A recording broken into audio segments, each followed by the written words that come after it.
Just All grinding. right, sports fans, how's everybody out there doing? William Martin coming at you one more time here on YouTube with another edition of the 300 Pounds of Sports Knowledge Podcast. And on this edition of the 300 Pounds of Sports Knowledge Podcast, I have the privilege of being joined by Mark Jenkins as well as Coach Dennis Ward. Gentlemen, good evening to each one of you. What's going on, Will? What's up, guys? Listen, man, the brackets are out. There's a little bit of controversy, not a big amount of controversy. I mean, listen, at the end of the day, 68 out of like how many teams at the D1 level got the nod this evening, and of course, there's going to be some frustrated people, but nonetheless, it is what it is, and I think we are in store for a very interesting NCAA tournament. So first things first. Duke, Arizona, Florida, and Michigan are our number one seeds. Duke, of course, they got the East. Arizona got the West. Florida got the South, and of course, Michigan got the Midwest. And of course, for Duke, they're basically going to be playing almost on campus. The East Regionals in DC.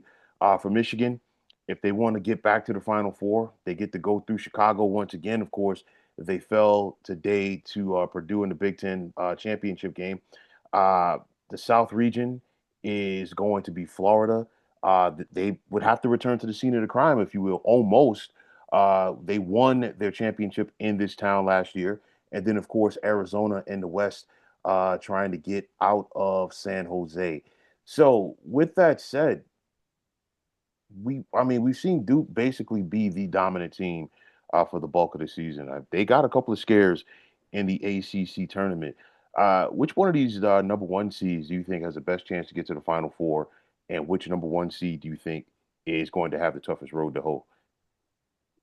I mean, Duke's got injuries going on right now, so that's a major thing with them, I think. And I think that they got lucky that Michigan lost today to Purdue, because I think if Michigan would have won the finals in the Big Ten tournament, I think Michigan's probably the number one overall seed based on body of work and then also injuries, because the Right. committee takes that into account. Mm-hmm. Like perfect example, you look at the Carolina squad that probably would have been a 4 or 5 if Wilson's still healthy, but they slipped down to a 6. So they definitely take that type of stuff into consideration. So I think Duke, I think they've got a kind of rocky, rough road ahead, so to speak. And I'm Arizona looks good to me, man. Other than a few little hiccups here and there, they look like the most complete team to me all year, and I don't see why that's gonna stop now. D, what about you, man? For me, I actually ended up getting a good chance to watch all these teams. I watched Florida play the other night, and you know, we all know this, man. When it's tournament time, it's all about the guard play. And Mm-hmm. Michigan has a really big team. This is a very strange year. Arizona has a big front court. And then Florida has a big front court. But where's the guard play? Michigan's guard play concerns me to an extent. There's not enough necessarily leadership in the backcourt. And they scare me a little bit. They can get got by a team with some really good guard play, you know, and they scare me. I think they're gonna end up making it, but Mm-hmm. Michigan scares me a bit, you know.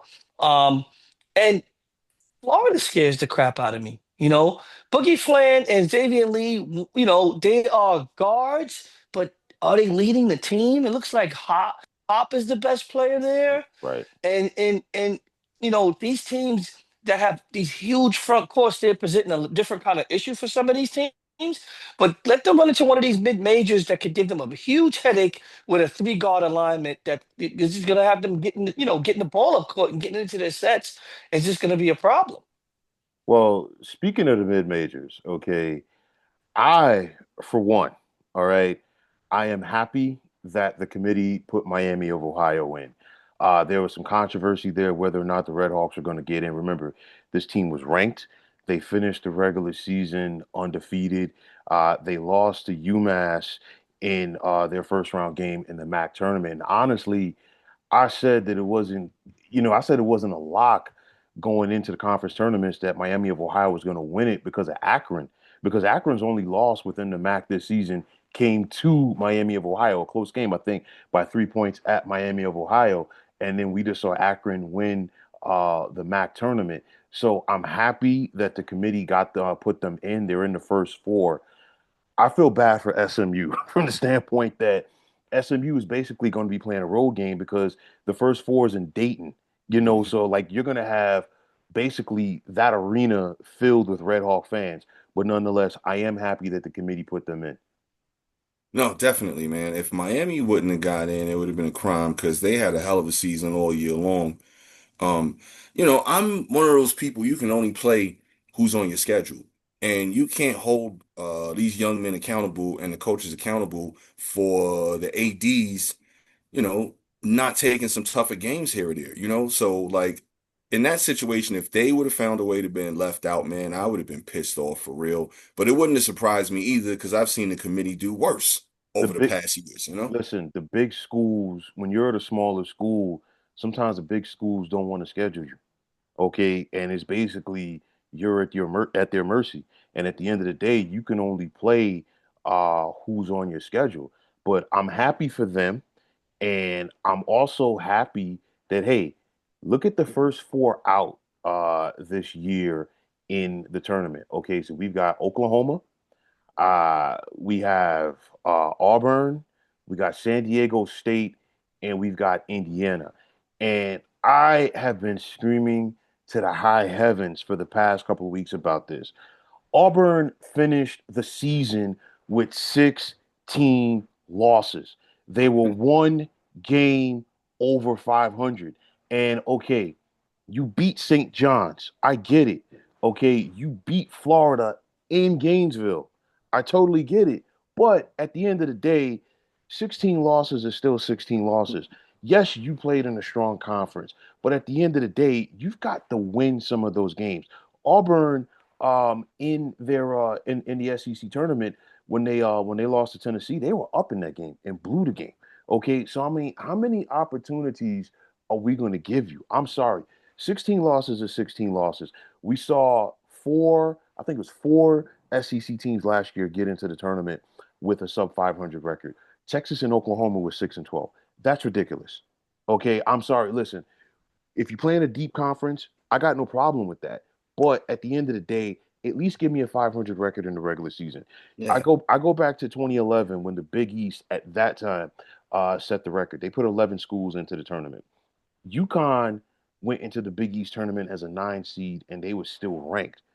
But UConn did not have a losing conference record. Matter of fact, none of the Big East teams that year that got in had a losing conference record. That was Kemba Walker's team, wasn't it? That was Kimball Walker's team. They won the championship Hmm. that year. Mhm. So I'm like, listen, playing. I feel like it's almost like if you put Auburn in, it would have been like, you know what, we're giving you a participation award just because who you played. And I'm happy that the committee didn't do that because I felt like, you know what, doing that would have sent the wrong message.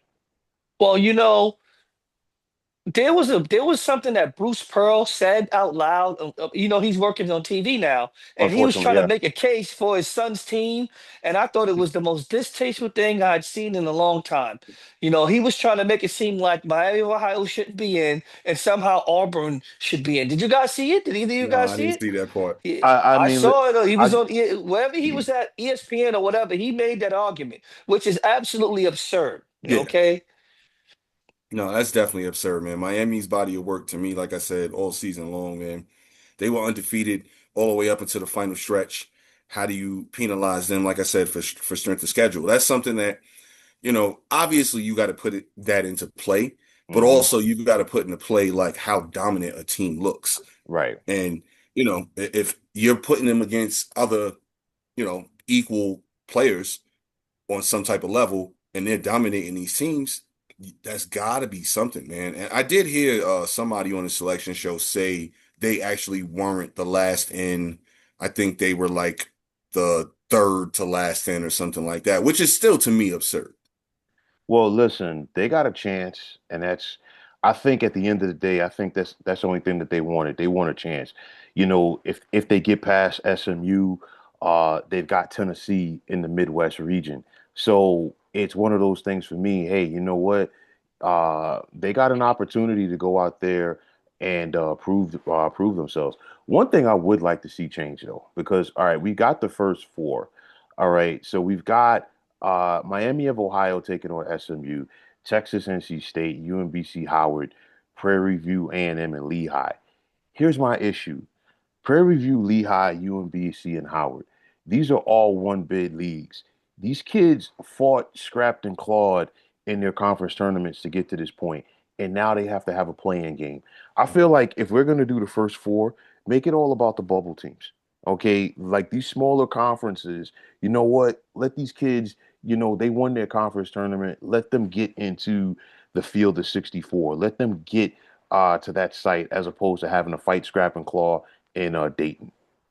No, I totally agree with you right there, bro. Like that right there. If you win your conference tournament and you're representing your league, you should actually have the chance to represent your league, not play in a play-in game. Those final four in, those should be the ones, those four bubble teams, those should be the ones in those games. Absolutely, man. Hmm. Listen, 100% agreed in there.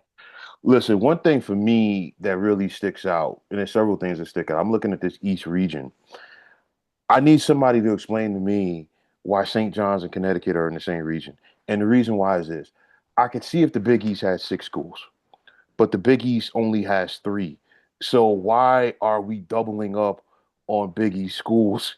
Because basically, if these two get to the Elite Eight, they're going to have to face each other. And honestly, the only team that really gave Connecticut problems this year was St. John's. I look at it, the Johnnies are a 5 seed. They're hot right now. That's kind Uh, of ridiculous. I think that they're five. I think they should be a four, possibly pushing close to that lower three, man. Well, I think part of it is, the Big East was not strong this year. And I get that. St. John's did have like they didn't have a strong win-loss record in outer conference. They beat up on the Big East. It was one of those. I think this year um Seton Hall was the 4 seed going into the Big East tournament, and they had a 500 conference record. It's like basically all of those teams, five down through 11, they were all within like a game of each other, and each one of them was like 5 or 6 games under 500. So it's one of those where I think that works against them. But I'm looking at the way that St. John's is playing right now, and I'm looking at this bracket. Yo, this could be a quick trip to the tournament for Kansas because I don't know if anybody saw the Big 12 tournament. I don't know if anybody saw Kansas coming down the stretch. Kansas really didn't jump off the board and be like, hey, you know what? This is a force to be reckoned with. And between that and the way that St. John's is playing in a potential 4-5 matchup, that could be scary. Oh yeah, One they could get smoked.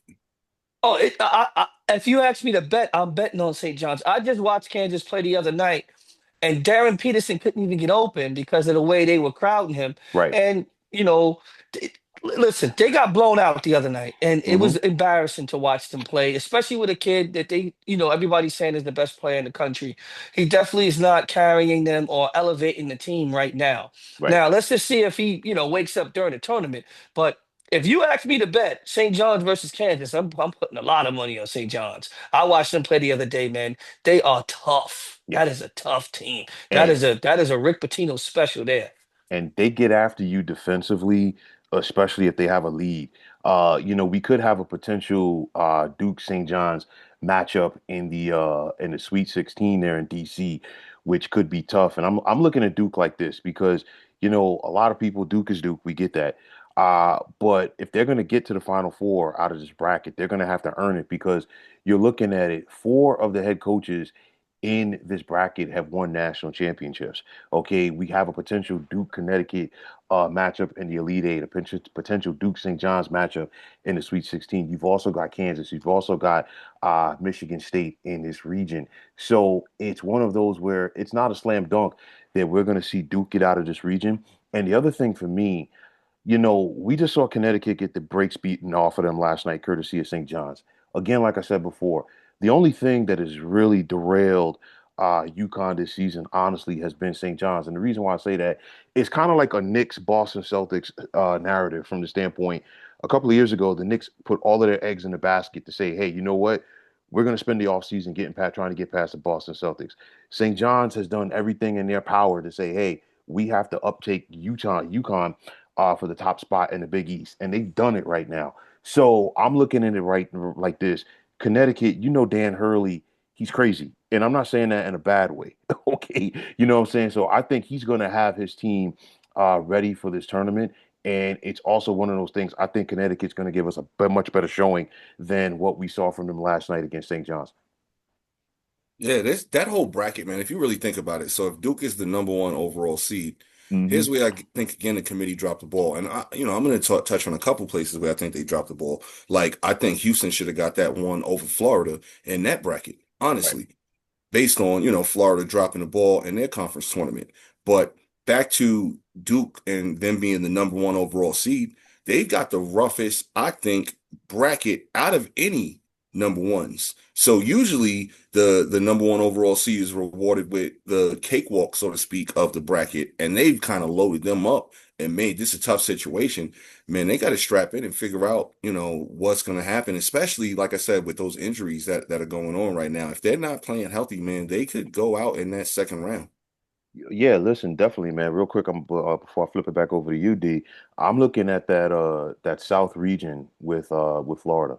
Okay, they're the one seed. Um, a potential meeting with Clemson, with the winner of the Clemson and Iowa in round number two should be manageable for the Gators because Clemson and Iowa, they'll look like world beaters one day, and then they'll lose to a team that they have no business losing to. My thing for Florida is this: they have a potential rematch with Vanderbilt in the Sweet 16, the same Vanderbilt team that just sent them home from the Next them. SEC tournament yesterday and it made it look real easy. Okay, so I'm looking at that, and I think this South bracket could be upset special because we've got a 6-11 matchup between North Carolina and VCU. And, North Carolina, they got the injury to Caleb Wilson. They tried to come back in that ACC tournament game, but nobody wants to play VCU. I Mm. mean, it's one of those things. It's like Phil Martelli Jr.'s team kind of reminds me of what Shaka Smart had at VCU when they went on that run to the Final Four. And I mean, they had their way with a pretty good Dayton team today. All right. So when it's all said and done, that could be a problem right there for North Carolina in round number one. And then I'm looking at that 3-14 matchup in that region as well, Illinois and Penn.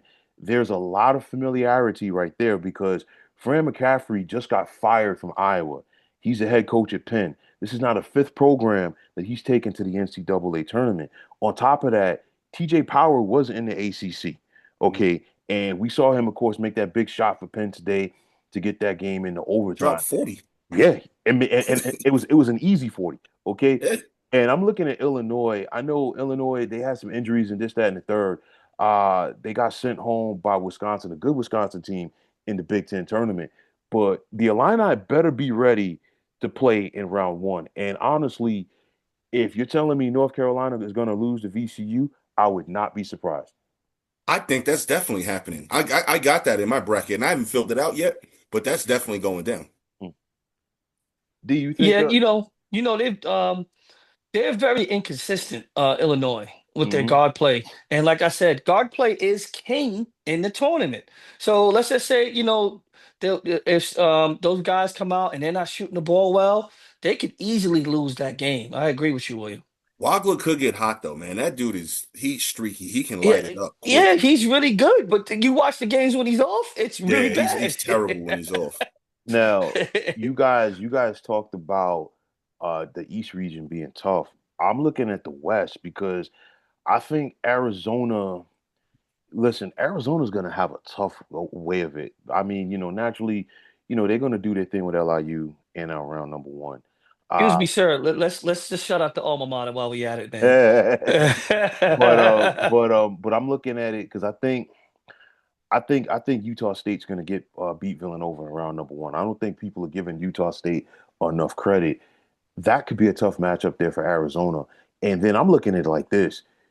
That second round, the potential of a second round matchup between Wisconsin and Arkansas is going to be all that and then some. I mean, Arkansas, they're not a deep team. Okay. Darius Acuff is playing through the injuries right now. That that Arkansas backcourt against that Wisconsin backcourt could be something that is going to make it a great game. To your point, because you always talk about the guards, D. And then I'm looking at the bottom half of this bracket. Purdue's a 2 seed, but we've got Gonzaga there as a 3, BYU as a 6.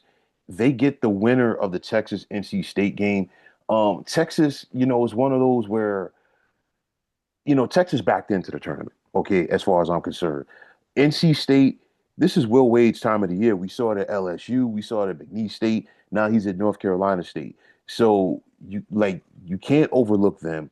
Honestly, if I'm Gonzaga, I'm not overlooking Kennesaw State as a 14 seed either. And then you got Miami. I felt like Miami as a 7 seed is a little bit low, and I think they should be able to get past Missouri. But this is going to be a tough bracket if Arizona wants to get out and get to the Final Four. No, Arizona, I think they definitely going to have some trials and tribulations in this Hmm. bracket. I want to go back to that 5-12 matchup in that bracket, man. I don't think Wisconsin gets out that, or if they do, they barely get out of it. Because, as we know, the tournament is all about styles of play. And Hmm. High Point can run it up, man. Secretly, they can score a lot of points, man. I think they average a little bit under 90 points a game, if I'm not mistaken. So if we get into a shootout in that situation, man, Wisconsin can wind up packing their bags. And then we got a real, I think, good matchup in that next round between High Point and Arkansas because I like what I saw out of Arkansas. And I think, again, you know, the committee, a little biased, I don't know, a 4 seed after you come out of a strong league and you win that tournament and you only get rewarded with a 4 seed in a tough conference. So I don't Listen, get that one either. I thought Arkansas was very deserving of a 3. I truly did think so. Again, the SEC tournament, neither one of the top 2 seeds, made the championship game. I mean, we almost had a bid stealer in Ole Miss because I mean, Ole Miss in the SEC tournament was looking like Chris Beard's Texas Tech team when he got them to the Final Four a while back. But again, that just plays to the depth of that conference. I know if anybody listens to this and they, who's an Auburn fan, again, like, well, what about us? But that's I mean, we already covered that. Nonetheless, I mean, listen, Arkansas is a legit team, and I think now John Calipari is starting to get his sea legs, so to speak, with this team, and I think Coach Cal after the way that it ended for him in Kentucky, he's got something to prove. So I'm looking at it, potential Arkansas Wisconsin matchup in round 2. You're going Arkansas High Point. I wouldn't be surprised just from the standpoint that every single year, and I really don't consider it an upset. I don't consider it an upset when an 11 knocks off a 6. I don't consider it an upset when a 12 knocks off a 5 because we get at least one of them each and every year. Yep. So And I think Uh, that's the one this year, man. let's talk about this Arkansas team. You know who the X factor is on that Arkansas team? I'm mhm. gonna make y'all laugh, and it's a blast from the past. Every time I watch them, I'm like, this guy's taking too many shots. Acuff, yeah, he's good. I don't mind it. I see that the team revolves around him, but Hmm. they have some other good players that can Yep. actually go. But he's taking so many shots, none of them get off.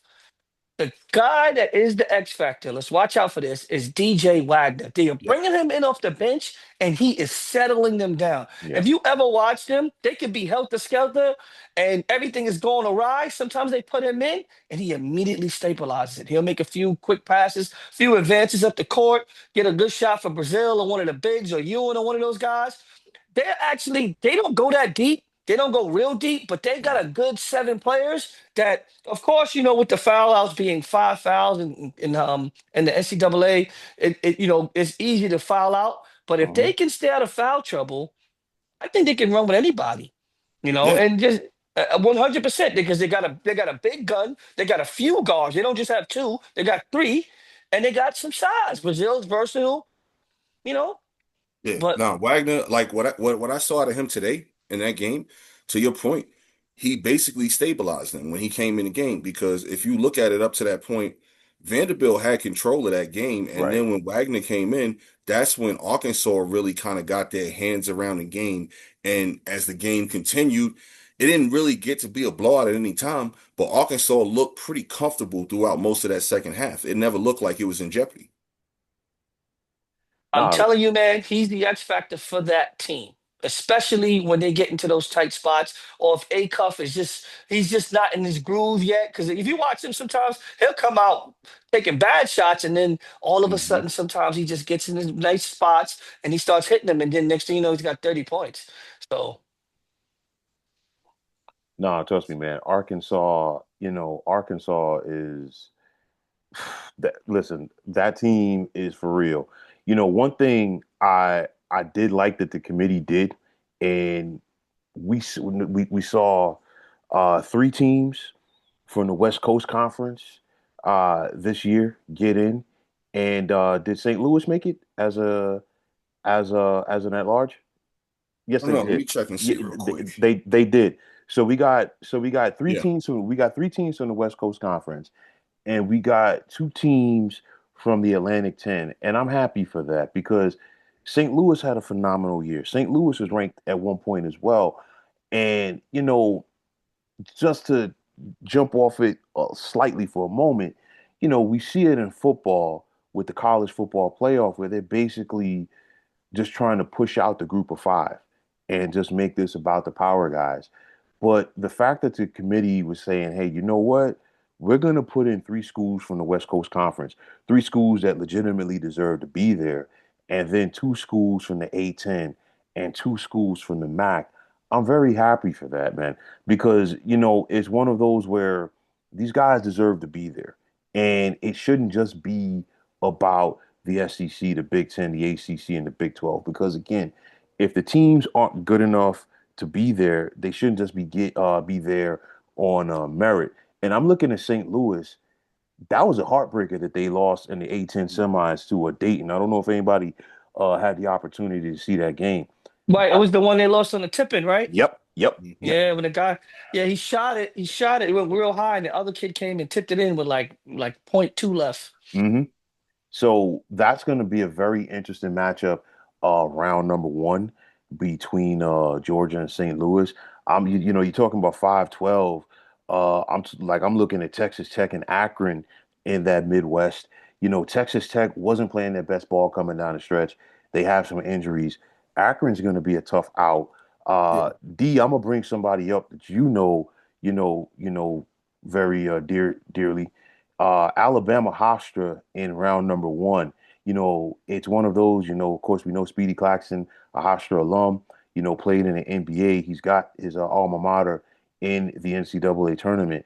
Alabama did not look good in the SEC tournament. We saw them fall to Georgia. I mean, not Georgia, excuse me, Ole Miss.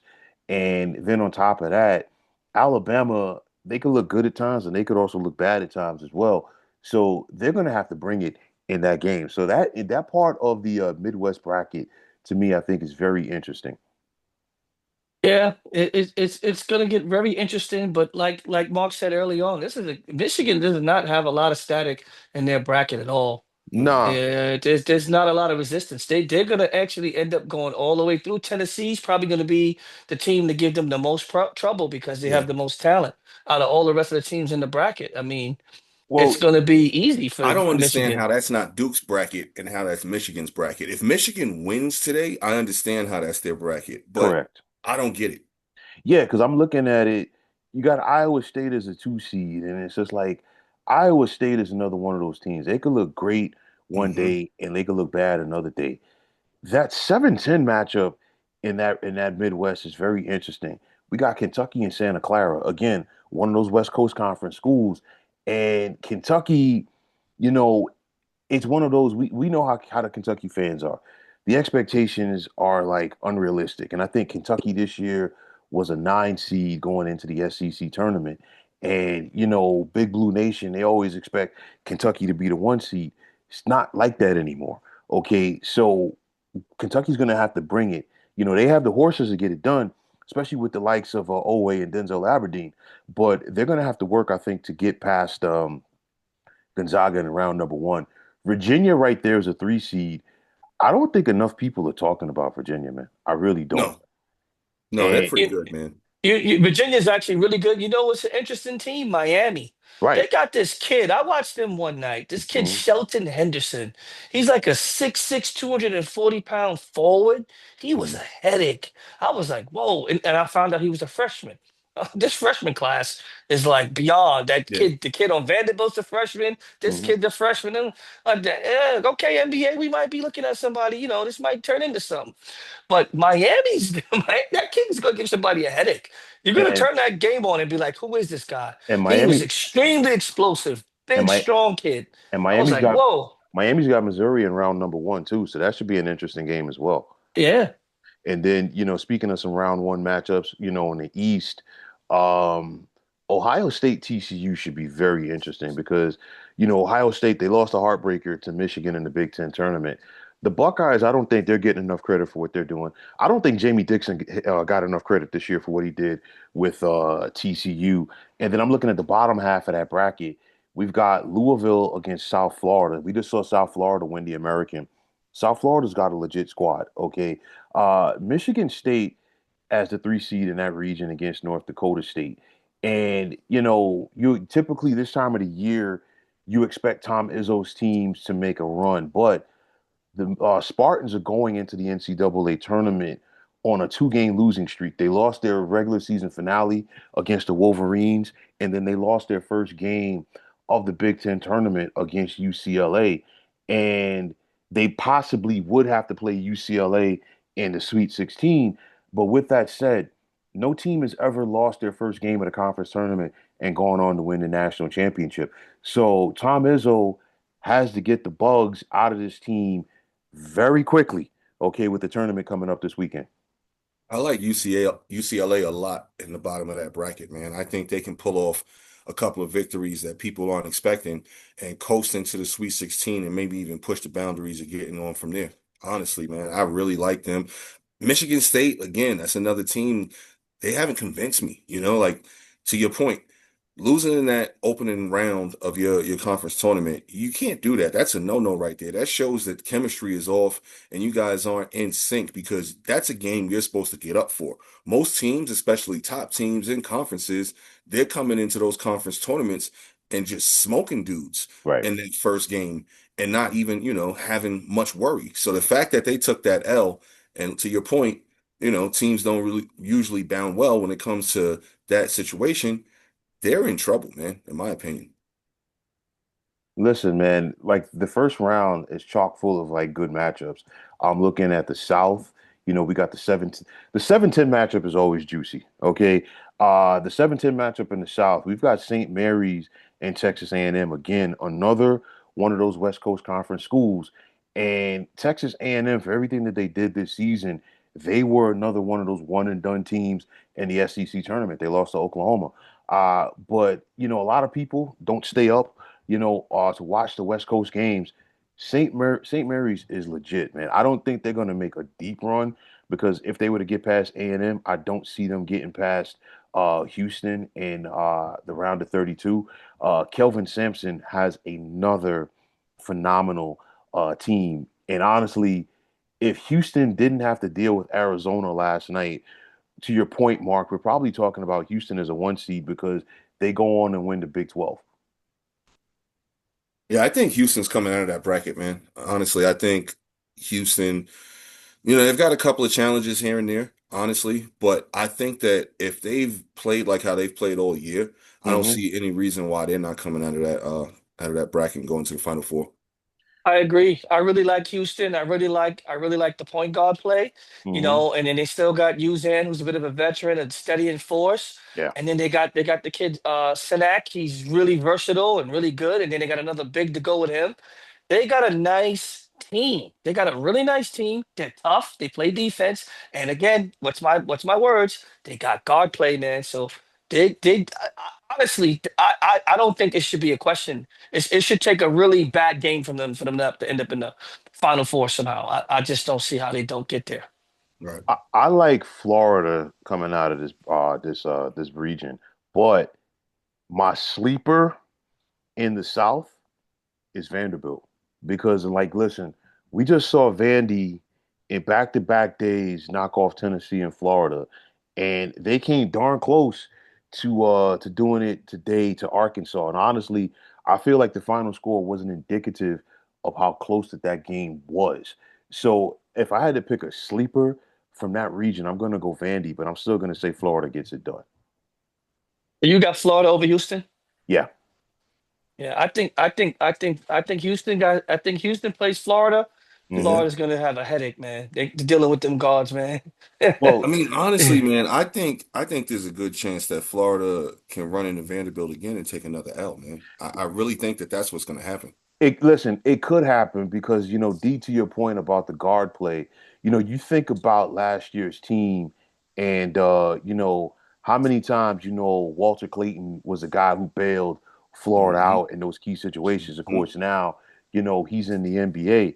But nonetheless, it's just like, you know, we got to wait and see. But still, um, I'm looking, at Florida, and like I said, I'm looking at Vanderbilt. I think Vanderbilt could be my sleeper in that division, in that region, rather. Yeah, man, I think Vandy knocks off Florida. I think we got in that Elite Eight round. I think we got Vandy and Houston going at it, and I think that's Okay. going to be a hell of a game, man. I think Flemings and Miles are just going to go at each other. Man, listen, I'm enjoying these. I mean, they tried to assassinate the point guard in the NBA, and somehow they all popped up in college this year. And I'm just having a good old time watching it because how you Well, going to deny these guys, man? They all going to be top five picks. I mean, Fletman's already got a 40-something point game. I mean, this kid Acuff has got like two 40-point games. I mean, you got to do something, man, because these guys are coming for. They want to, they coming for what they need, man. That's going to be a tough game. I am going to like that. But Vanderbilt's playing some really, really tough Mhm. defense. yeah. They're playing some really stout defense, and I really like the way they're playing, man. That kid number seven on Vanderbilt, I don't know his name. He's really good too. Well, D, to your point, I think what's happening now is we're starting to see the coaching once again reign supreme in college. With that said, some of these guys are to now having the opportunities to learn systems. Okay. And I think that's going to be very important. It's not like the freestyle thing. You just go out there and do whatever the heck you feel like doing. These guys are learning systems. They're learning to move without the basketball. And, it's paying off. And it's like, I think it's a copycat society with everything that we do.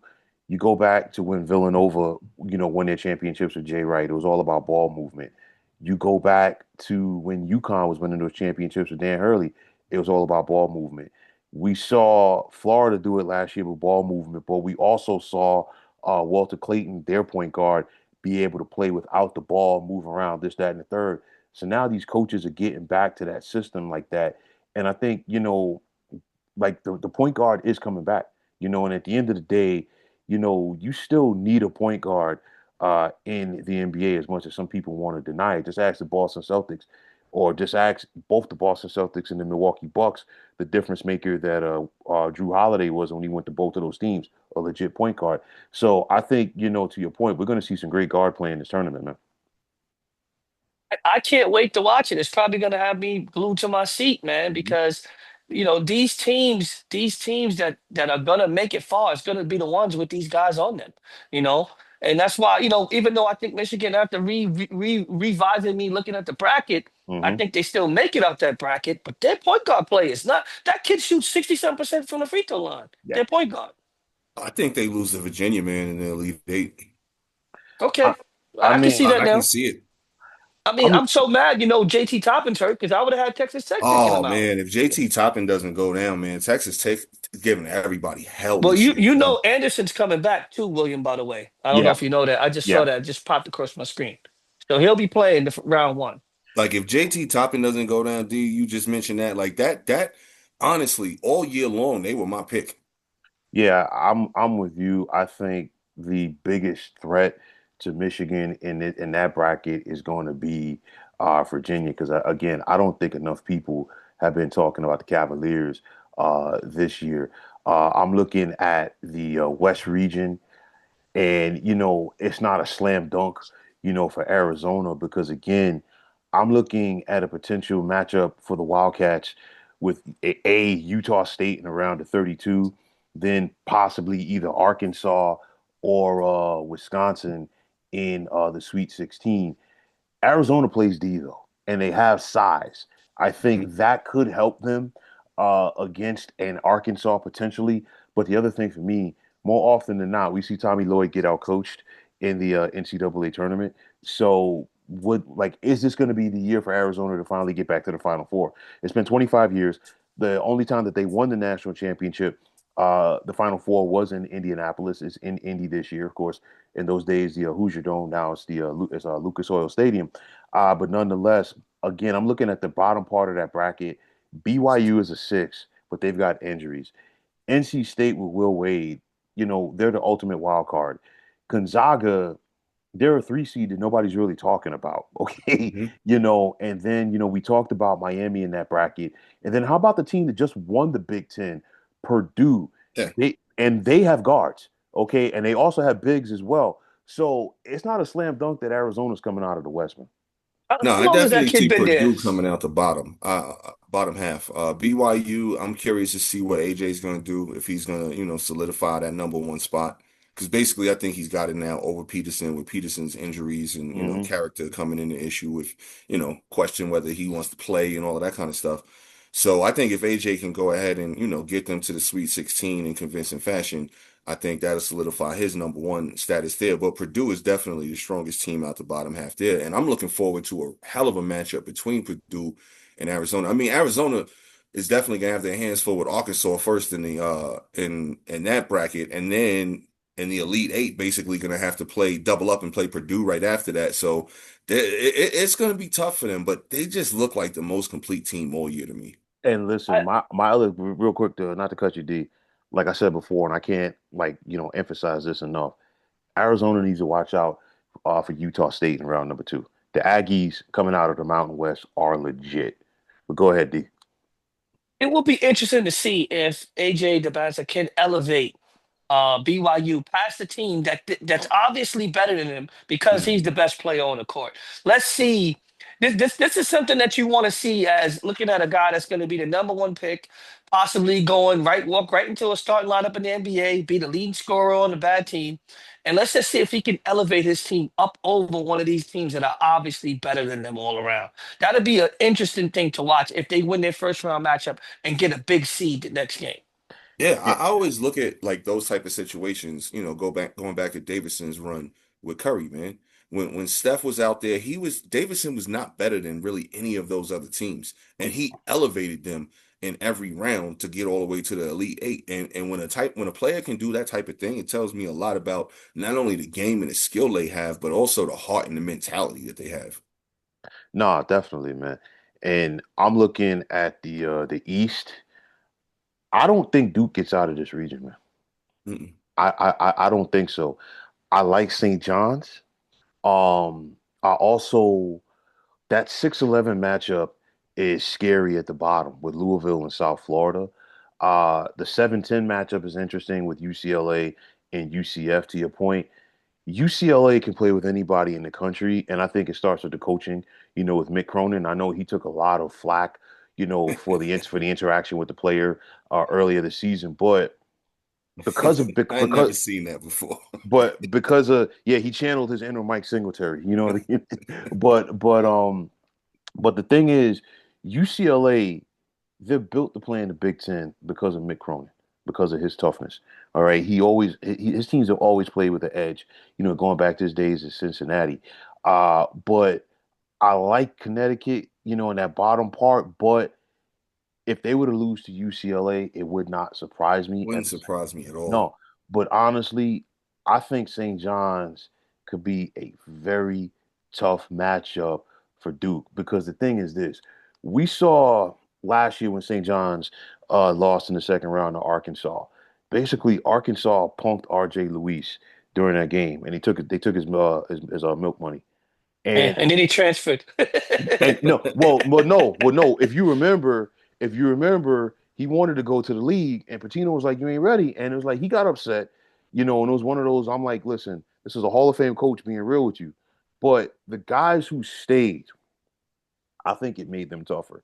And if you follow like Patino's career, like every step of the way, that first year or so, his teams always like they get to the NCAA tournament, maybe they get to the first round and they're out, or the second round. But like once he gets a little seasoning under his belt and he gets his guys, they're ready. And it's like the thing is, they're pressing. If you watch St. John's defensively, they're pressing like that Kentucky team did when they made the Final Four. Well, those three Kentucky teams that he took to the Final Four, and of course the one that won it in '96. You think about the Louisville squad that he won it with. They're pressing just like them, and I don't think enough people are talking about Zuby Ejiofor, and I don't think enough people are respecting St. John's just due to the fact that they didn't have a lot of wins in their non-conference slate. St. John's played some good teams though in the non-conference, and it didn't come together. But I look at this team right now and the way that they're playing, I don't think anybody really wants to play St. John's, man. Duke is in trouble for one reason. Zuby Ejiofor and Cam Boozer play the same position. And you know what it'll come down to? Something silly like who gets in foul trouble first. These are Hmm. the dumb things you're not really thinking about before you're watching the game. But let's just say Zuby Ejiofor can cause two quick fouls on Cam Boozer. Hmm. That's game over. Yep. Well, I mean, the thing is, like to your point, D, because you're 100% right, but it comes down to how the officials are going to let them play. Because typically, with teams like Duke, we always see them get the calls. Listen to this day. I still remember when Jason Williams should have fouled out at that championship game in Arizona against Arizona back in 2001, and the refs didn't have the balls to call it, and they left him in the game, and instead they called the foul on Gardner and of course the point guard for Arizona, and of course the rest was history.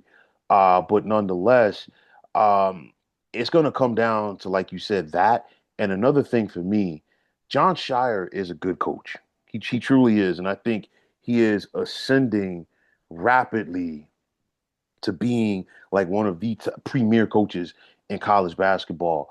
But I think it's going to come down to an X's and O's type scenario. And, Rick Pitino, he sits up there, with the $2,000, custom made suits, and he's going to be ready for business. You know what I'm saying? So I think that edge right there, and I think you could look at Pitino's eyes. He's hungry. Okay. And the Oh, yeah. St. John's team is hungry as well. And I know that Duke they got the East. It's going to be in DC, but DC is only like about a 4 hour train ride away from Penn Station in New York City.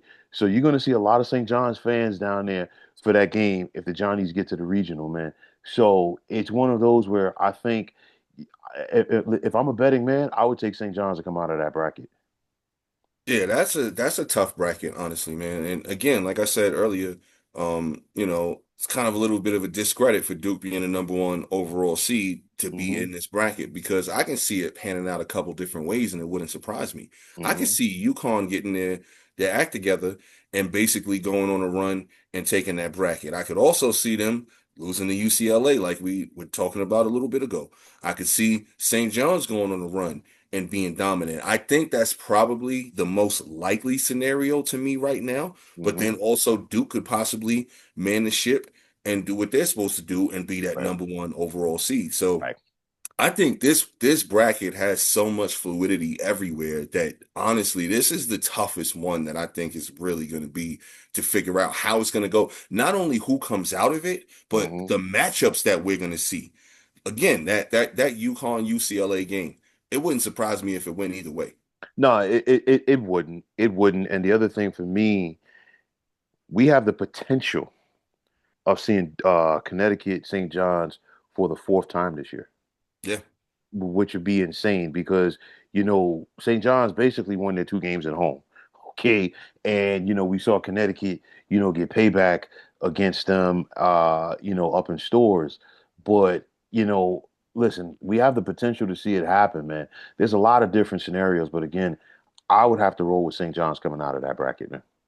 Yeah, if I had to make my selection today, I usually since they've done the first four, I Hmm. always just do my bracket on Tuesday. I used Okay. to always do it Sunday right after, but I always kind of wait just out of respect for those teams. Hmm. Um, but if I had to fill it out today, I'm probably taking St. John's. Yeah. Real quick, who do you guys like to cut down the nets when it's all said and done? I think Arizona, man. Like I really think all year long, I'm a firm believer in, teams getting hot down the stretch and things like that. But also when you have a team that just has looked as good as they have all across the board, like, all teams are gonna have their weaknesses here and there. But I don't Hmm. think that Arizona has too many weaknesses that can be exposed based on where they have, what bracket they're in, and then also who they have to go through to get to the tournament, to the finals. I Hmm. think Arizona is built the best for the long run, and I see them, taking it all in a tough. I see them tough matchup against Virginia because I think that's who they would play, right? Yeah. Coming out of there, yeah. No, no, I, no, I no, no, think that no, would no, no, be, no, no, no, no. or are Virginia, they playing East Virginia's in in the Midwest? yeah, they're in Michigan's bracket. Okay, Hmm. so Midwest would play South, so East would play West. So Right. I mean, Arizona's probably playing St. John's in a hell of a game there. And then I probably got them knocking off Houston in another great, in a, classic. Listen, I'm gonna go with Michigan to cut down the nets because I think Michigan, like their slate of games, I feel like out of all of the one seeds, I think that they have the potential, but like to have the easiest run. And saying that, it might make it like the toughest run, to get to the Final Four. But nonetheless, man, for me, I think Michigan is able to go out there and get their business done. I think Dusty May is that dude. I mean, we saw what he did at Florida Atlantic, and now, of course, we knew that when Dusty May had that run with the Owls, that he was going to get a big job, and he's got a big one right now with the Wolverines. So I like Michigan, man. And the thing is, like, Michigan has an injury, but they got size, man. They still got size, Yeah. man. I gotta stay with my rules, man. I'm gonna go with Houston. Okay. I think Houston is a tough defensive team. They got guard play, they got some size, they got a versatile big, and I think they're gonna have to go through some fire to get there, but I think they can. So out of all of the conferences, which one do you think is most likely to get multiple bids into the Final Four? Again, I mean, it's hard to believe. Still, the Big East is the only team to put three teams in the Final Four. They did it in '85. We've got, these mega conferences now, and still nobody else has gotten the three. But nonetheless, do we see any of these conferences being able to say, hey, we can get two teams to the Final Four? Yeah, I mean, I think, with my picks, I got Arizona and Houston both in the Final Four, so I think the Big 12 is going to be that conference. I agree. I just like Well, I just like those two teams the most. I mean, Arizona is extremely complete, but they can be beat.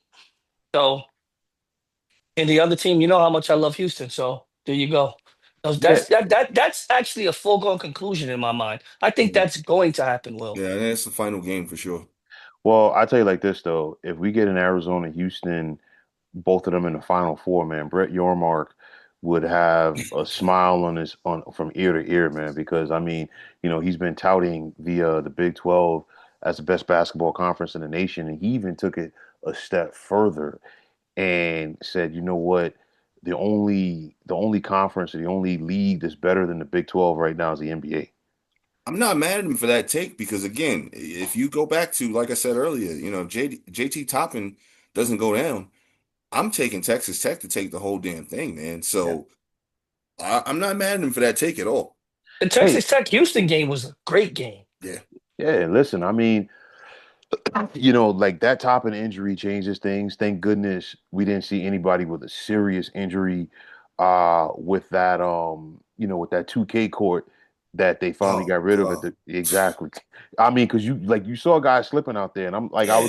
I'm like, wow, somebody's gonna blow out the knee, and when the guys complained about it and the coaches complained about it, they switched it up. I know it looked like one of those courts, that you would unlock, in like 2K or NBA Live or something like that. You know what I mean? But it was just, hey, I get it. You want to be innovative, you want to be Right. entertaining, but at the end of the day, it's still ball. But Player nonetheless, safety first, man. absolutely, man.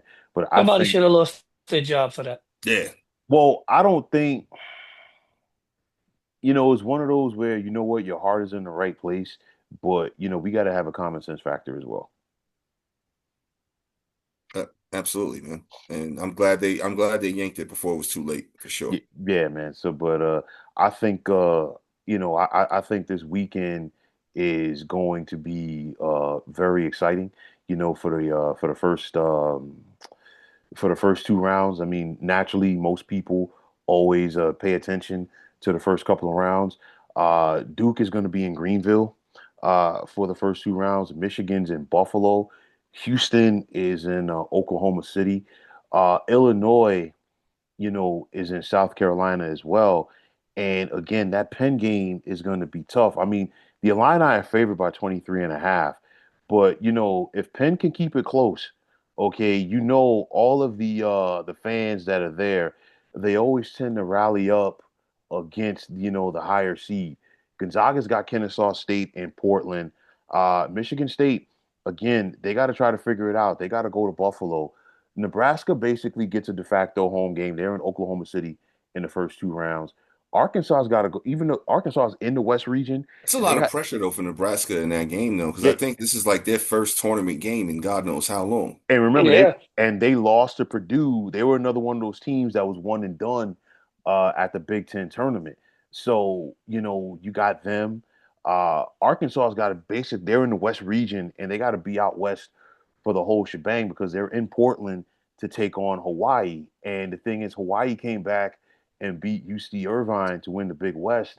And the Rainbow Warriors, I mean, it's their first time in the NCAA tournament in a month of Sundays, but nonetheless, there's going to be some people traveling from the 50th state to try to, cheer on, the Rainbow Warriors. Now, this is a very interesting thing for me, man, because we talked about North Carolina possibly being one and done courtesy of VCU. That game is in South Carolina. Hmm. There's no home court advantage right there for the Tar Heels because I guarantee you a lot of those folks from Richmond are going to make the trek to drink Greenville for that one. Not a far trip down No, 85. no, no, no. And then A&M against St. Mary's in Oklahoma City should be very interesting. TCU's got Ohio State in South Carolina as well. And then moving on to Friday, basically a home game for Kentucky because they're playing in St. Louis. All right. Arizona, they're playing in San Diego for their region. Virginia's going to be in Philadelphia. Iowa State's going to be in St. Louis. Alabama's going to be in Tampa. Uh, Utah State, they're gonna have some people traveling to this game, and this is why I think it's going to be a problem for Arizona potentially in round two because this is in San Diego. The folks for Logan, they're going to make the trek to the 619 for this one. And again, it's one of those games where, like, if it's close, with them in Arizona potentially, man, that could be a problem for the Wildcats. We got to wait and see. St. John's is in the East, but they got to go out to San Diego for rounds one and two. Historically, going west has worked out great for Big East teams in the NCAA tournament. I know it's not the West region per se, but they still got to go out there. So, Purdue, they get St. Louis in the first round. And, well, they're in St. Louis, should I say.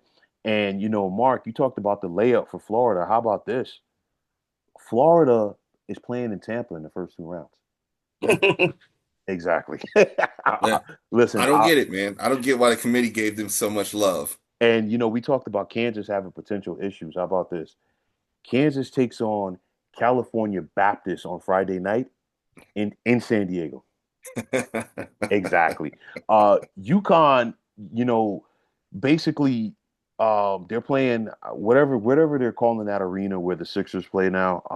I've like the name has changed so many doggone times, but UConn is playing in Philadelphia, and if there's a home away from home for the Huskies that's not Madison Square Garden, it's Hmm. it's Philadelphia. And how about this? We talked about Miami being a potentially dangerous team. Okay, they take on Missouri in a 7-10 matchup in St. Louis.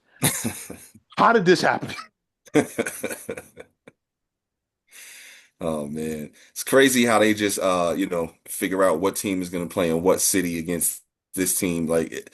I'd love to know what goes on in that room, man. Seriously. Yeah, I because I really don't mean, like the whole St. John's and UConn being in the same bracket and No, have to play not it at for a all. fourth time for the year. no, Not That's at all. that's bad. That's not good. All right, if they met in the national championship game, cool. But why are they going to play 4 times in one year? And you Yeah. know they're good enough teams to make it happen.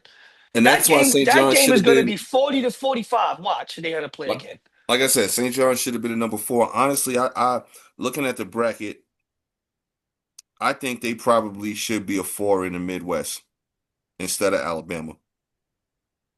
I'd plug them there. 100%, because look at the cakewalk that Michigan has, because Hmm. they didn't put anybody else in that bracket yeah, Right. Yeah. besides Tennessee. That Tennessee's the you next best team. St. John's definitely should have been number four in that bracket instead of Alabama and put Alabama five in the East.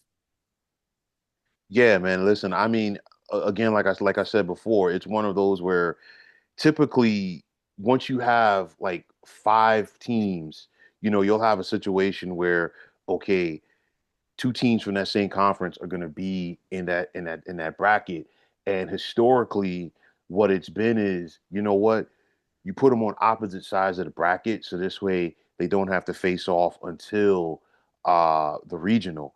But even this year, like I said, you know, we have a scenario where Florida could be playing Vanderbilt um, Hmm. in in the Sweet 16. I would have preferred, to maybe have something like that saved for the regional final. And again, anybody who watched Vanderbilt play, Vandy's not a five.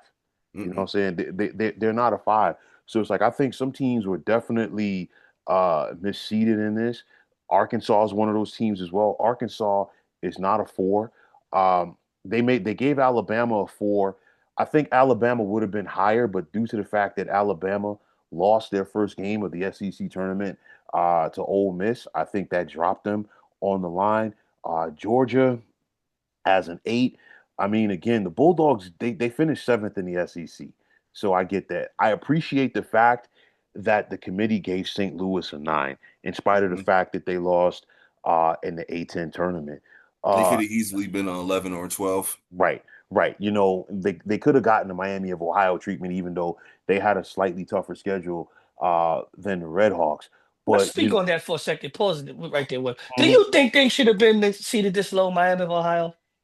No. I don't think so. But Did I, either of you guys watch them play this year? Because I got to Yeah, watch them I play saw twice. 2 games. Yeah. mhm. Me too. I thought they were a really good team. Yeah, it's solid. Nah, listen. They're better than quite a few teams that are seated ahead of them. And to have to play Absolutely. in this, they have to play this playing game is BS. Yeah, It that is. that I don't think they deserve to be in the play-in again. I think they need to, to Will's point earlier, they need to revamp that whole play-in situation. Like there shouldn't be any conference champions playing in those games, and it should really be those last four in. And they need to really figure out what formula determines that last four in because there's no reason that Miami or Ohio should have been holding their breath. No, like listen, they really shouldn't have. And again, it's one of those where you can't be penalized because like guys don't want to play you. Okay, I always think back to when Pat Hill was a head football coach at Fresno State. Nobody wanted to go to Fresno State and play that team. Okay, and Pat Hill was like, "Listen, we'll play anybody, anywhere, anytime." It was like the same thing when Chris Peterson was a head football coach at Boise. Nobody wanted to go up there and play these guys, but Boise was always willing to go on the road and face somebody. It's one of those where it's like, hey, you know, you can only play who's in front of you. And for the regular season, they played 31 games and they did not lose. They lost a tough game to UMass. Miami of Ohio did not play well in that game. Frank Martin is the head coach at UMass, the same Frank Martin who got South Carolina to the Final Four, okay, and had a solid run at K State as well. So it's one of those where like it was bound to happen. Miami of Ohio was going to lose at some point, but to your point, I would have loved to have not seen them have to go to Dayton. But I will Hmm. say this though, SMU got a tough draw because A, they got to Yeah. take on Miami of Ohio, and B, this is now a de 20 facto. minutes from campus. Listen, I mean, you're gonna have alums who graduated from Miami of Ohio probably from like 40 years ago. They're already clamoring for tickets for that game. Okay, Yeah. so SMU really is going to be walking into, a hornet's nest, so to speak. Yeah, that might have been the one like shining light that they did give Miami is putting them right down the street.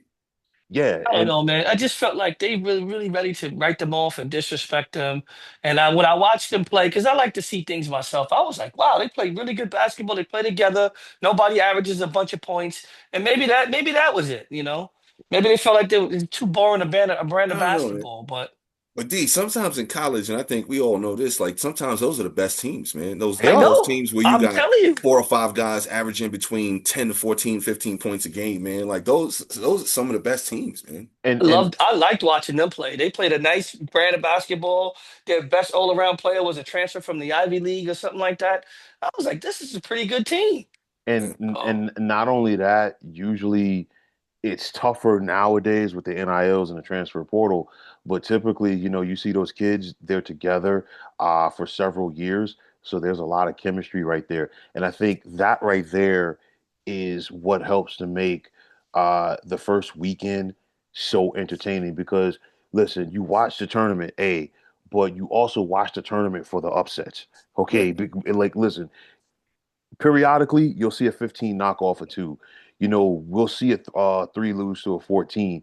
It's basically a given at this point. I don't even call it an upset anymore when a five loses to a 12 and a six loses to 11 because it's so common. Honestly, we've had a couple of years where we've had multiple 12s, Mhm. winning round number one, and we've had several years where we've had multiple double digit seeds, get to the regional as well. Because listen, and I think it's going to happen again because you got coaches that want to move up. And then nowadays with the portal and the NILs, you got the kids that want to move up as well. So it's like, listen, some of these kids, they felt like, you know what? They should have been in the big schools to begin with. So now they're going to come into this tournament with a chip on their shoulder and they want to prove it against these guys, especially some of these guys who are NBA bound.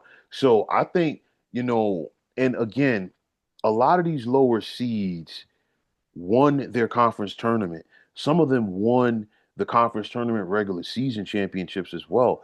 They're legit teams. You talked about High Point, earlier taking on Wisconsin. I don't think High Point wins that game personally, but like to your point about their offense, they're going to get up and down the court, and it's going to be a contrast of styles rather, with them and the Badgers. But nonetheless, I think that's what makes for some great basketball, some great theatrics in the first couple of weeks, or the first couple of games of the season, should I say? The first 4 days of the tournament, to me, in my Hmm. opinion, is probably the most exciting 4 day stretch on a sports calendar all year long. It's Yes, just nothing like it, man. Because of the fact that, first of all, you've got games starting as early as, noon 10, on it. 11 a.m. in certain situations, Correct. carrying on all the way through the night. So that right there is a unique situation because in nothing else across sports do we have where a single sport is dominating an entire day and let alone 4 days straight. So just it captivates America. The most unproductive day in American business. Is that Most third? people think Is it's the that day after the Super Bowl. It's nope? not. It's It's that that that Thursday. Thursday. Yep. It's that first Thursday of March Madness of the NCAA tournament. It's the most unproductive day in business. Listen to your point. Okay, many years ago, I worked for a company that's no longer around. I worked at Radio Shack. I was a sales associate, and some business guys. Just to give you an idea how long ago this was. I'm not trying to give away my age right here, but nonetheless, these guys came in there because they wanted to buy a portable TV because they wanted to watch the NCAA tournament at the office. Okay, so listen to your point, it's spot on. And now we haven't even talked about the gambling aspect of it as well. Right. You know what I'm saying? So it's like once you put gambling into it as well, listen, guys are going to be paying attention to that left and right. Oh yeah. I always schedule myself like that day, man. Well, listen, I mean, one thing for me, and I am so happy, is because now with the expanded coverage, being the Turner is involved, um, you can watch all of the games in their entirety. And because when we were growing up, you were bound to whatever game was in your region, and then they might have Right, like a look in at some point. right. Now you can put on TNT, True TV, TBS, Hmm. CBS, and you could get it all around. And if you really want to set up your man cave, and if you have that man cave set up where you got multiple TVs in there, listen, you're in pig heaven for that first I weekend. think they even have now the I think if you go through whatever the Turner app is, I think it's HBO Max, they Hmm. have the split screen so you can watch all four right there in there. I'm looking forward to that, man, because then all right, this game's a little bit closer. I'm gonna turn the sound on this one, moving Hmm. around. Hmm. Like telling y'all, Hmm. like those 4 days for me, it's nothing like it in the calendar, the sports calendar. Listen, This is going to be a good year, man. There's some good players playing college basketball, and it's kind of sort of been of a resurgence, and I'm happy for that, man, because this is the best brand of basketball, to be honest. listen, D, to your point, as much as people want to get on and talk about the negativities of the NILs, I think right here we're seeing the positivity of the NILs because guess what? Now it's making guys stay in school that maybe a couple of years ago they probably would have tried to take their talents in the NBA a little bit prematurely. Now we're going back to how it was when we were kids, when we're seeing like legit guys, playing the college game. And it's like, don't get me wrong, you're always going to see a handful of guys each and every year that you're like, you know what, this guy's ready for the NBA. Okay. But now we're seeing more of those guys. And, I think to your point, you talked about the guards, D. I think more we're seeing the rebirth of the bigs because you're only going to get a handful of like quality bigs coming out of this country. Some schools, like in Arizona, as an example, or like a Gonzaga or St. Mary's, who have specialized in this, they're going overseas and getting these kids. Hmm. Okay, and you're going overseas and getting these kids that want to come and play, in the United States and get more recognition and stuff like that, and it's working. I look at the bigs that Purdue has. I look at the bigs that Michigan has. One of their bigs, Mara, was at UCLA before he transferred to Michigan. So it's like, but again, it's that contrast right there, and I think it's making for great theater, great entertainment, a great game. Because of course, at one time, it was all about what, who's going to get the McDonald's, who's going to have the most McDonald's All Americans. Was it going to be Kentucky when Calipari was there, and of course Duke with Coach K? Now, yeah, you're still going to get those McDonald's guys, but there's only like 24 McDonald's guys. All these other schools, they still got to go out there and recruit kids. And they're getting kids that can go out there and make an impact. So listen, the college game is so exciting. And it's truly March Madness. And I think at this point, I could see why the intrigue is there for people in comparison to the NBA because we never know when these guys in the NBA are going to show up and play. Look at all of the things that the NBA had to do just to get these guys to play for the All-Star game. You watch these conference tournament championship games this week. To my point, this is why I don't think these kids for these lower schools should have to go to Dayton because listen, these kids know this is their only opportunity to get to the NCAA tournament. You look at that Ivy League championship today. You look at that American championship, that A10 championship. If Dayton, listen, Dayton knew the only way they were getting in, they were going to have to beat VCU, and they fell short. Last night, San Diego State, they gave it everything that they had. Utah State was a better team, but that was the only way San Diego State was going to get into the field of 68. So these lower conferences, your SWACs, your Sun Belts, okay, your Horizon Leagues, and we can go right down the list. You got to win your conference tournament in order to get to the big dance. Those kids are hungry. They're playing for something, and not only that, they're playing to possibly move up too, because we're going to see kids moving in the portal when this tournament is over. Yeah, to your point, man, if you think about it, like these conference tournaments, especially these small mid-major conference tournaments, man, it's such competitive basketball being played because they know that's their one shot to get to that next level. Like that may be the only chance that some of these kids get a chance to play on any type of major network all through the year. Right. So they're giving their all, man. And that's to me what the sport is all about, or any sport is all about.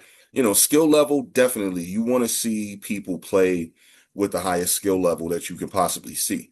But I think competition, the competitive level, I think that right there has got to be higher than the skill level.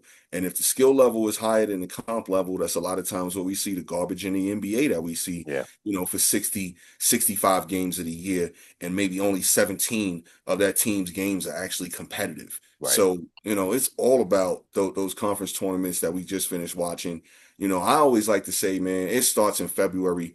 I think that's college basketball is good all year round, but Right. come February, man, like I call it the frenzy of February before the madness of March, man, because that's when you really see the teams kind of gel together and get on that good run to where now they can make a run in the conference tournament and then potentially make a run in the NCAA tournament, man.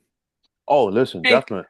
I think to both of your points, the one thing I want to bring up is the death of things like overtime elite and these things that were sucking kids into there and paying them to play, like the Thompson twins and like Scoot Henderson and these other kids Mhm. that went and played for these teams. And there's other kids that played that I'm just, they're escaping me. But you get my point. Right. Now imagine the Thompson twins in college. Imagine the Yeah, great games we'd have because saw. they probably would have went to the same Scoot school, Henderson needed to go to friggin' college or learn how to shoot, dude. Yeah. They would have probably Like went to the same school, D, and then mm, whatever school that was, you had a guard with them, and exactly. they're going on a run, man. So Listen. it's good to see the death of things like overtime elite. And to me, they're just money grabs. You people are not trying to help the kid. You are trying to find ways to exact your Hmm. control out of their talents and find Yeah. a way to make money off of them. Better than the NCAA. You know, Listen. it's a freaking BS. But whatever. And look, to my point, none of those kids can shoot. What do Yeah. you do with these kids? Yeah. Listen. And again, this is what happens when you get the wrong people in their ears. And switching sports real quick, I always remember something that Jim Leland, the Hall of Fame manager for Major League Baseball, said because a parent asked him one time at like an open forum, how do I get exposure for my kid? And like Jim Leland said, hey, listen, if you're good enough, we'll find you. Yeah. Okay. I don't care where you're at. If your kid is hooping and dropping 35 points a game in high school, word is going to get around and you're going to get like somebody's going to Oh show yeah. up and watch your kid play. But it doesn't matter, well, if my kid is on this travel ball team, if my kid is going to this tournament, this, that, and the third. The bottom line is if you're good enough, we'll find you. And it's like you don't necessarily have to go to a Kentucky or UCLA. You have how many opportunities, to play at a D1 school. And of course, in this current era, all it takes is like, listen, you can go to a UMC Wilmington, for an example. I'm not even trying to downplay UNC Wilmington, or you can go to a Lehigh or Holy Cross. You get busy, okay? People are going to know that, and then like the big schools with the big pockets for the NIL, they're going to come calling and they go, hey, you know what? Come hoop for us. So because at the end of the day, and some people are going to disagree with what I'm about to say. Some people will agree. It's all good. But you look at the game of basketball, there's not much that separates the top from the bottom as far as the players. You always are going to have those extremely elite players. Okay, they're in a class of themselves, but there's not a lot else that separates a lot of these guys, and I think that helps to make the NCAA tournament what it is. Because listen, you could have a bad game one day. That's all it takes. Okay, that's all it takes. And we've seen it happen to a lot of good teams that people like us felt like, you know what, they had the potential to get to the Final Four. They had the potential to get to cut down the nets on Monday night. They didn't even get out of the second round, and in some cases, they didn't get out of the first round. That's the beauty of it. There's not that much difference in a lot of these kids, man. So at the end of the day, the sport is great. I think the NILs have helped it because it's making kids, even if they transfer, it's still making them stay in school because they can put some coin in their pocket. And at the end of the day, this is why these next 3 weekends or these next 3 weeks is probably one of the best times of the year. And also, okay, with all of this foolishness about the bubble teams, this, that, and the third, this is why we don't need to expand the tournament. Yeah. 68 is fine because okay, we would have had an Auburn with 16 losses in there, an Oklahoma, a Seton Hall possibly. You know what I'm saying? A lot of these teams, they had their opportunities to to get into the postseason. We've seen it at the pro level where we've expanded the postseason. You got the play-in tournament in the NBA. Do we really need to see a team that's 10 games under 500 make the playoffs? You look at the NFL. How many 7 and 10 and 8 and 9 teams do we need to see get to the postseason? Leave it at 68. Okay, we have enough at large bids. All of the conference champions get in. Leave it where it is. You know what I'm saying? Don't tinker with the sauce, man. You got a good thing going on, man. No, absolutely. Going back to something you just said a little while ago, that's another thing that I think, makes the tournament special is the differential of teams and players being on all different types of levels and walks of life. I said this to people, many times in the NBA. There's nobody on an NBA roster that should surprise you if they score 30 points on any given night. No. Yes, you got your top elite of elite, but every player on an NBA roster is capable of scoring 30 points at least one time in a season. The talent level is just that close with them. With these college teams, you know, remember the commercials back in the days where it would say, hey, collegiate athletes have, this many amount of representatives across college.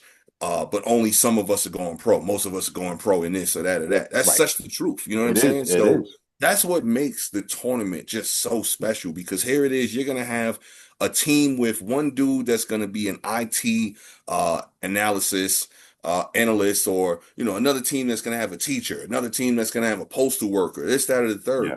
and all of them are coming together to create something that's just so organic and beautiful, man. Listen, like I said, man, it's one of the best, if not the best, 3 week sets going on our calendar, definitely for the sports calendar. A lot of people are locked in to the NCAA tournament.